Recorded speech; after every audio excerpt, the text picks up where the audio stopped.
Welcome to another episode of The Artsy Raven, a show about writing and publishing with your host, J.F. Garrard.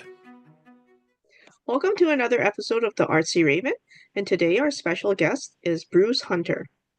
Bruce Hunter's poems, stories, and essays have appeared in over 80 publications in Canada, China, India, Italy, the UK, and the US. He has authored 11 books.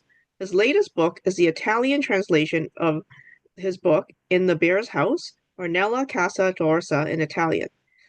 In 2021, his memoir essay, This is the Place I Come to in My Dreams, was shortlisted for the Alberta Magazine Publishers Awards for essays, and in 2017, Bruce was Calgary Public Library's author-in-residence. Today, Bruce is an active editor, speaker, and mentor, and he's a proud new grandpa. So congratulations on being a grandpa. Before arrived about 6 weeks ago, so we're busy. Yeah. Now, can you tell us a little bit about yourself and how you became a writer?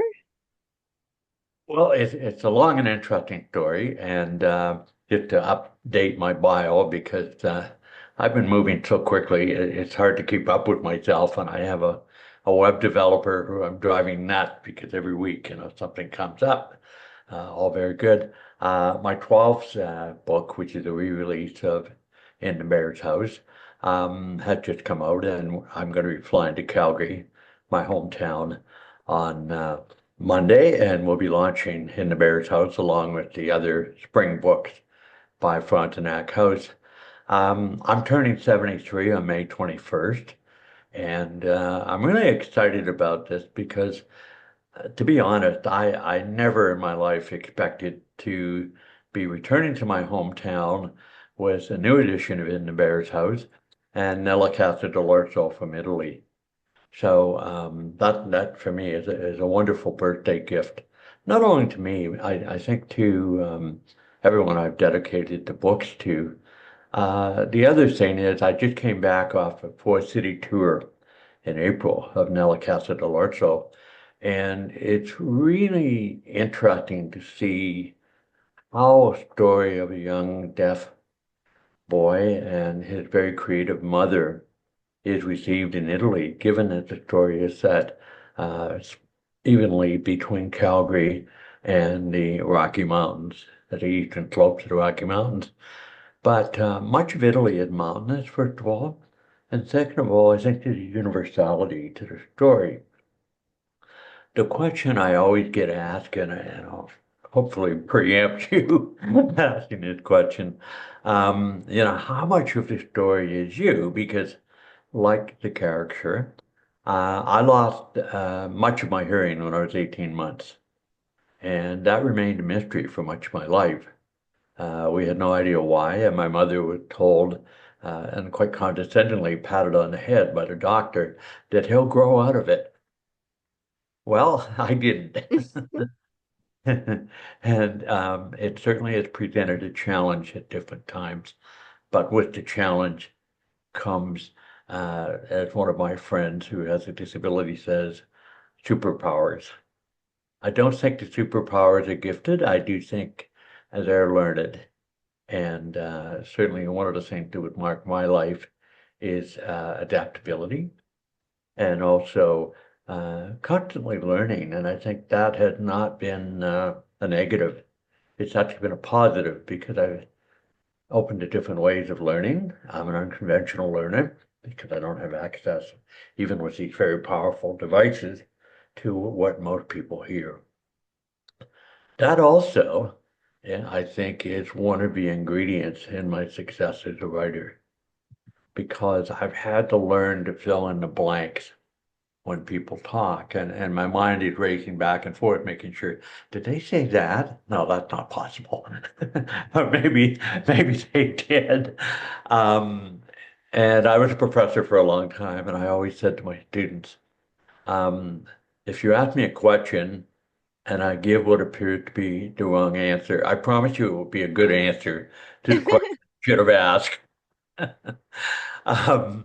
It wasn't always, of course, but I really think humor is so essential I think for everybody, but I think particularly if you suffer like I do, several disabilities, um, and have throughout my life. But one of the things I noticed as a teacher, when I had special needs students, I would always ask them, can we put that aside for a minute? And I'd like to tell you to tell me what you can do. And very often what happens when someone has a disability, the old word we use is compensate. People compensate in different ways. Um, Another way of looking at it is the uh, neurology of the brain, how the brain adapts to what it doesn't have by focusing on what it does have. And in my case, I have a terrible auditory memory. You can tell me your name, Jeannie, and 5 seconds later, I've forgotten. If I read it, I remember it. And sometimes I wish I didn't because I remember for a long, long time. It drives my wife nuts, of course, because she'll tell me something. She said, I told you that. And it was something really important. Well, maybe that's your superpower. No, I was just kidding. Yeah, I should have written it down, but anyway, I started writing poetry when I was 13 years old. And around that time, I discovered science. Mhm. I developed it. It's been a parallel passion all my life, which is poetry and science, and I don't see one canceling out the other or one more preferential to the other. And I wrote my first poem when I was 13.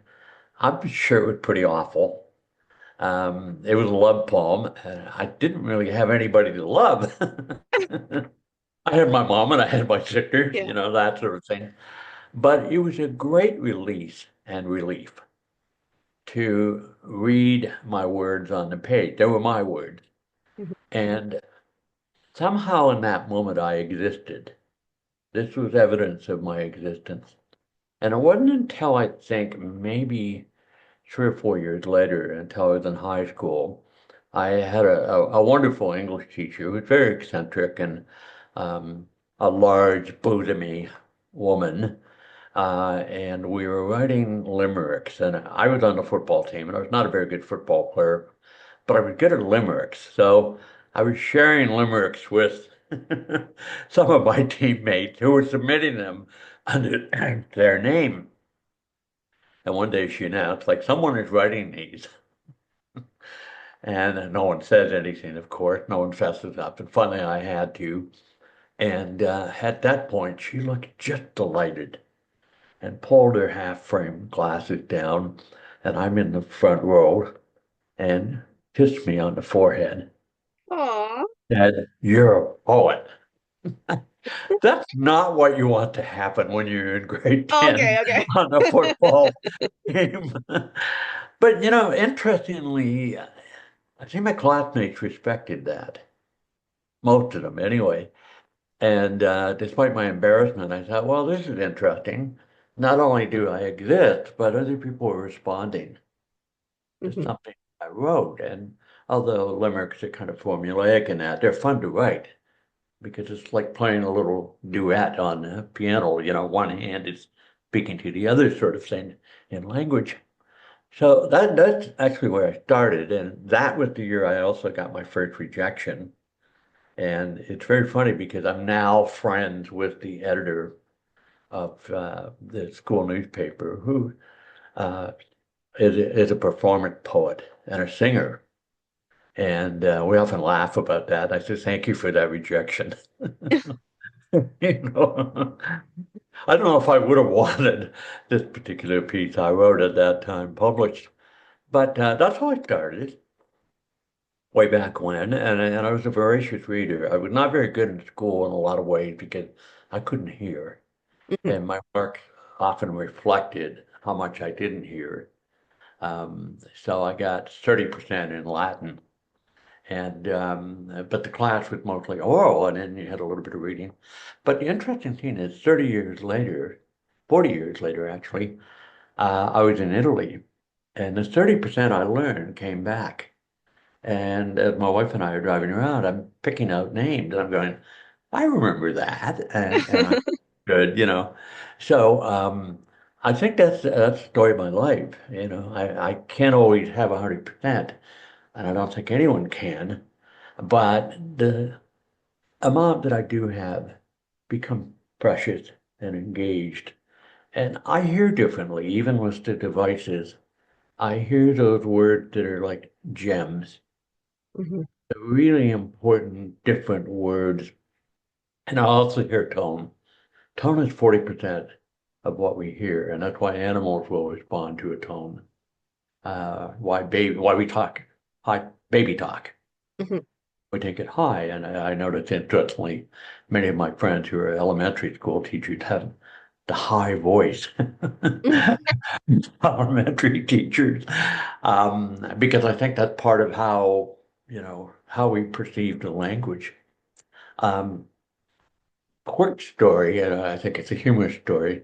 I went to Italy for the first time, although I've been in love with Italy since about grade six, reading and history, and I taught Italian Canadian students and enjoyed it very much. But the week after I retired, 15 years ago or so, we went to Italy. And as I'm packing, I had a bit of a panic attack, and I thought, oh, I'm deaf. I'm going to have a hard time with Italian because of the high pitches and stuff. And I knew a tiny bit of Italian at that point. And then the other half of my brain kicked in and said, you idiot. You're deaf in every language in the world. But you know how to be deaf Did you and grow up how with another to do the language? kinds of things that you need to do Yeah, to communicate. yeah. Did you The, grow up with another language in your house?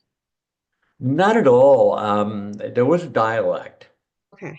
but that was very rarely used. That was my great grandmothers Mm. and my Scottish grandmothers would lapse into Scots English, which can be very incomprehensible. And I'm going to read a piece later on where I touch on that. You know, they would say something and we're all looking at each other like, what was that? And fortunately, someone would translate for us. So, but I think what came out of that is because I can hear everything. I was used to putting things together, and I would use like a scrap of tone, and I picked up on a key word, and then I developed that, and that also, of course, is part of poetry. One of the very first words I learned in Italy, I was in an art gallery and I was looking at an artist, her paintings, and I'm a bit strange when I go to an art gallery because part of my sensitivity and my way of getting information is it's very tactile. I smell. I have an enhanced sense of smell, and sometimes I wish I didn't. And when I go to an art gallery, I'm the guy that's always going too close to the painting, and the guard will say, "Sir, move away. You can't touch it." But I was in this little art gallery um, in Spoleto, and I was down on my knees because I was looking at the paintings that were stacked for sale along the bottom of the floor. So right away, the artist noticed that. Um, and then, we started communicating through hand gestures because I knew no Italian, she knew no English. But I was asking her, where did you study? And she communicated that she didn't study, she was self-taught. And so I put my hand over my heart and I said, because you're painting from the heart, and I write from the heart. And she looked at me and she pointed her fingers and said, sensitivo. And right away I got it because I thought, what a marvelous word. How did I live to this point without knowing that word? And of course, in Italian, and I have friends who are translators and grammarians and headmasters and stuff, and they tell me, well, it doesn't mean what you think it means. It means sensible. And I said, well, I taught sociology and I do a different kind of research. I interview people.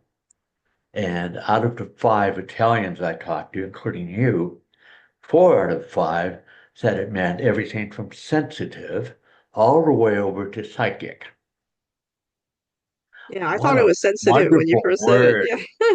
Yeah. Yeah, and I think that's always an important thing in language, which you're looking at the language we're taught, the the dictionary meaning of the word, in other words, and then the connotation or the context, the language that people use, because the language that the people use may be ungrammatical, it may be incorrect, but it's in common usage. And I very fortunately won the People's Poetry Prize for Canada in 2010. And I got a medal and I got some cash and all of that. But more importantly, for me, was the designation of People's Poet. Hmm. I don't think that means you have to talk down or pander, but I do think it means you have to be accessible. And of course, I'm an outsider in the hearing world. Sometimes I can, sometimes I can't. It's contextual. It depends on the speaker. It depends on the circumstances, all of those variables. So I know what it's like to be an outsider. And when I write and when I speak and when I teach, I generally try to make it as accessible as I can. But that's also a lot of work. It's not easy to take something that's complex and make it accessible. And I think that probably been the credo for all of my academic and creative work. And people have responded. And I think the fact that a book that is out of print had been brought back into print speaks to that, and that's in the Mayor's House. And the fact that it was not only heard in Italy, but they got it. And that's the ultimate compliment to a writer is that people get what it is I'm trying to do across culture, across language, and all of that. Okay. Now I'm just trying to look up when In the Bear's House came out. It came out a while ago, but Mhm. how did it was published in English originally, and then how did it published in Italian? Well, it's a great bad news story Oh. on the front end that has a happy ending, an incredible ending, actually. It came out in 2009. It was published by a little publisher in British Columbia. Um, it then went on to win the Canadian Rockies Prize at the Banff Mountain Film and Book Festival. And there's a sort of irony in this that I was living in Toronto, and we know that people from my area hate Toronto because Toronto's stuck up. So there's that going on. There's also the fact that I haven't been on vertical rock. I've been climbing in 30 years, and I wrote the book in a second cup coffee shop in Toronto. Oh. And so I'm standing up in front of the group of people at the Banff Center, all dressed in anoraks and hiking boots, because that's what people do in Banff in the winter. It's sensible. And I said, I'm feeling a little embarrassed because I'm now living in Toronto. Don't hate me. And I wrote this book in a Toronto coffee shop, and I haven't been on vertical rock in 30 years. But I had this idea Mhm. for a book, and you've responded. And it's wonderful that you have because I respect you and I respect the land and I respect the people who live on it. And to get this kind of recognition. And there's also an irony in this that I wrote a book about a deaf boy being raised by a Scottish immigrant family and a creative mother, and I got the award for mountain writing. You know, that too had been my life. But I think it's the kind of book that, people come to, they will bring their own experience to it and therefore will interpret different aspects of the book. And as my editor said, it's a very complex book, but it's a story. And the story moves through the complexity by weaving together the threads. Anyway, long story short, the publisher basically disappeared. And along with that, my edited galleys. And I think at that point in my life, I was so busy and there was all kinds of stuff going on. I didn't sync to get a copy of the galleys. I had my pre-edited Yeah. copy, and so I contacted the publisher, and the galleys were gone. And I was a bit despondent because the book was still selling.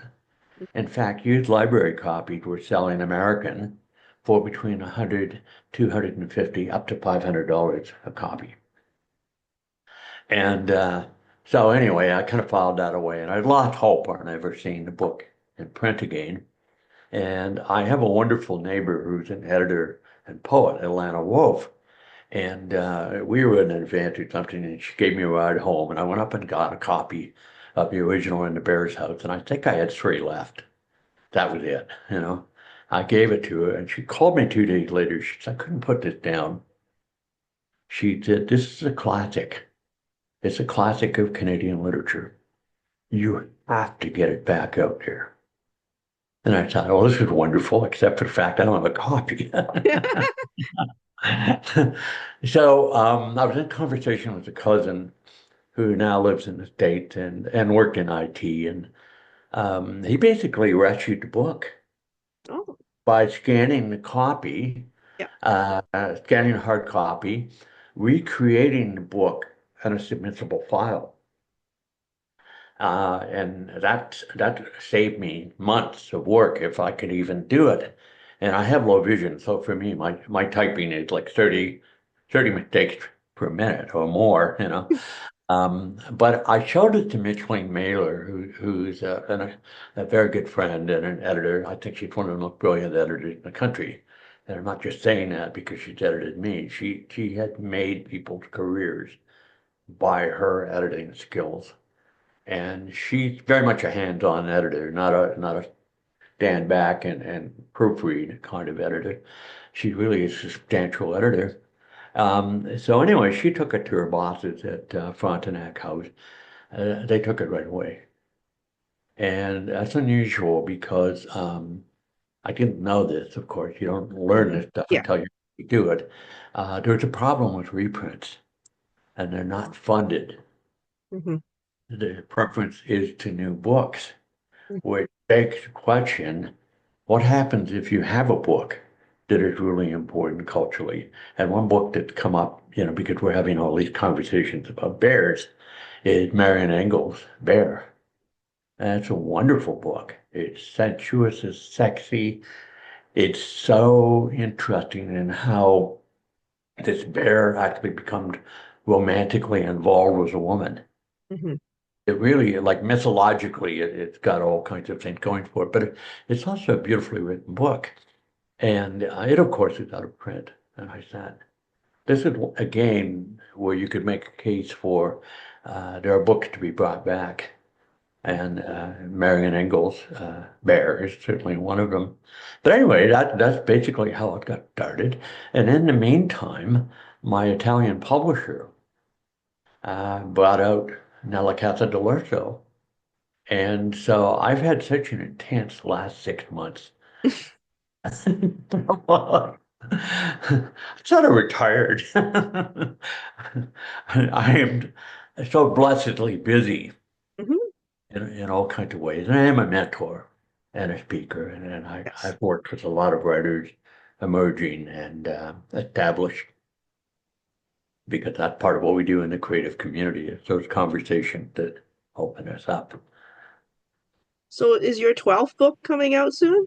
That's in the Bear's house. Oh, okay, It's okay. number 12. It's okay. I get confused on the numbers. I actually have to sit down and write them because, like I say, so many things have Yeah. happened in the last while. And my most recent book of poetry, Gillestro, to show how fast my Italian publisher moves, I was still editing it. And Yeah. I submitted it to him just as a kind of letting you know where I am. And 2 weeks later, he said it would be published next week. And I said, hold on, I haven't finished it. And so we had to take it back and do a bunch of work. But it's really been well, it's been a fast pace the last 6 months, and especially maybe the last 3 years. So I guess my message to older writers and younger writers is very much the same. To use a baseball analogy, is it staying in the game and staying in as good a physical and psychological shape as you can, and understand that striking out is going to be part of getting up to bat. Not every time at the bat is going to be a home run or even a run or a walk. And you've got to sustain that momentum. And for me right now, I have hit 3 in a row out of the ballpark. And nobody is more humble than me about that, because there are a lot of other people coaching and assisting along the way, both fellow writers and editors and publishers, and people like you who give an opportunity to come on and talk about all this stuff. Okay, we're going to take a break now.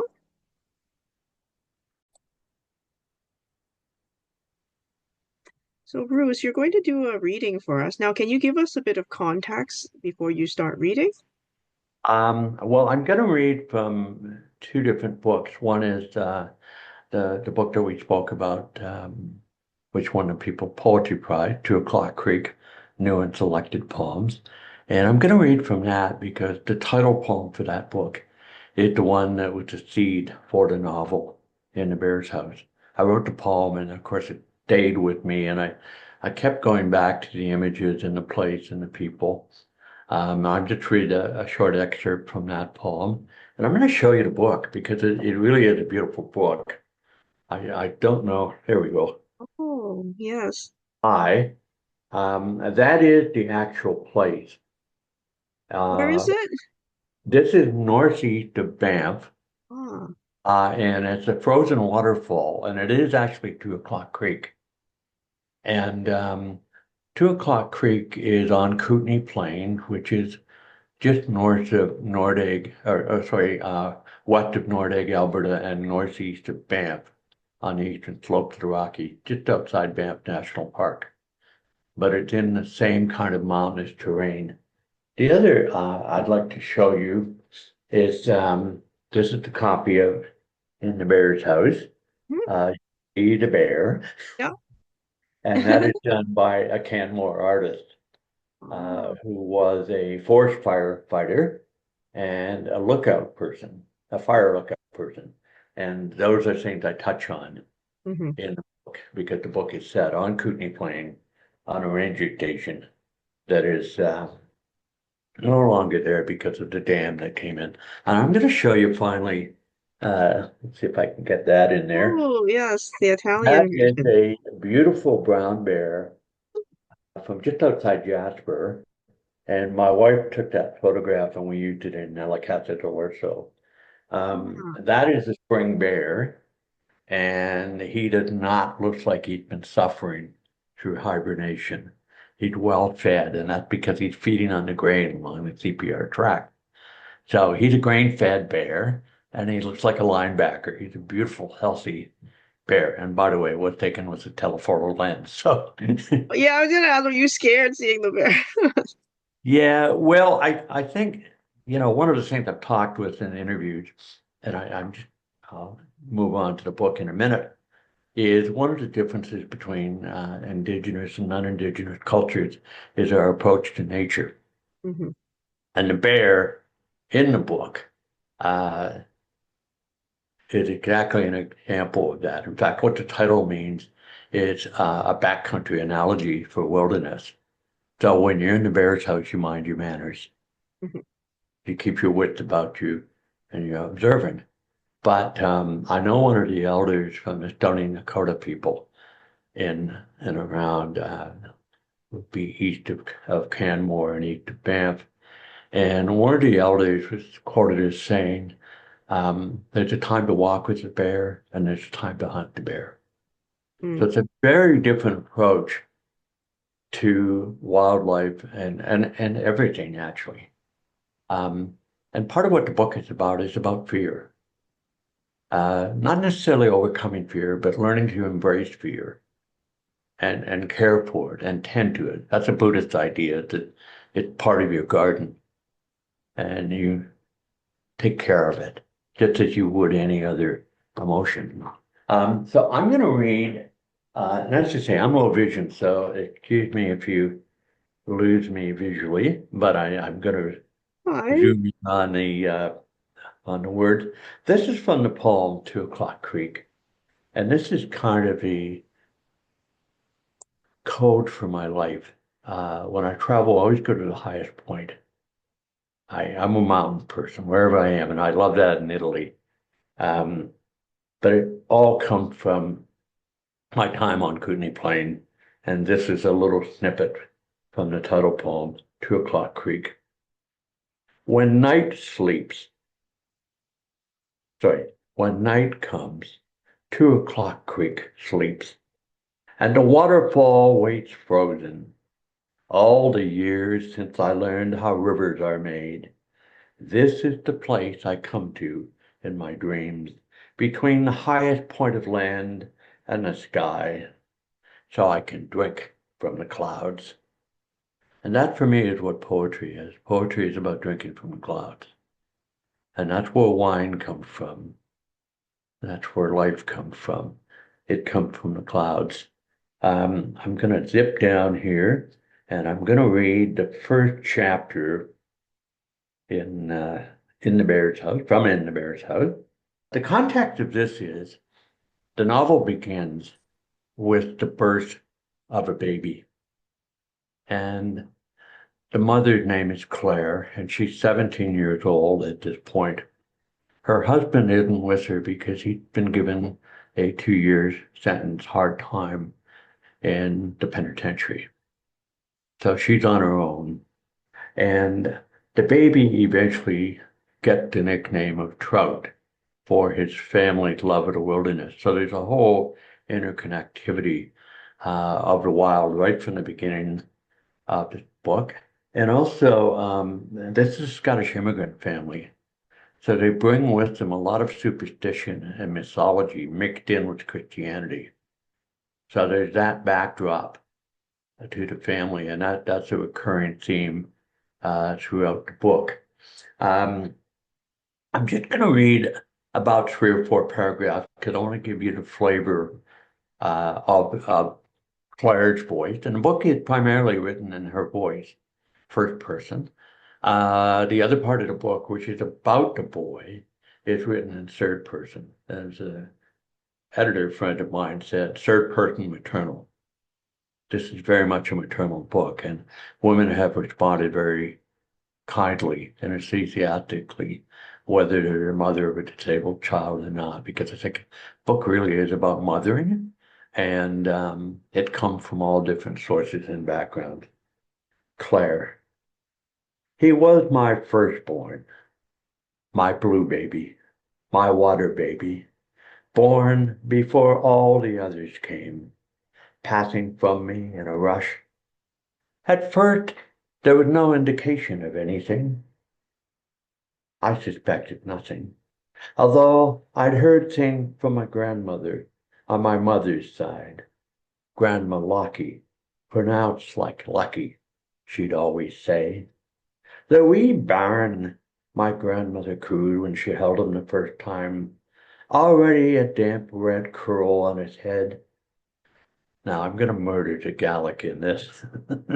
And normally I have my Scottish sister-in-law read this part because A, she's a woman, and B, she's Scottish and she can do the accent. So I'm going to try. He's a bonny wee lad, us dead Cusie, and greets a day while he'd nae cuddled. I had no idea what she meant, and my Uncle Jack shrugged. Mom laughed, the 3 of them with me in the maternity ward that day.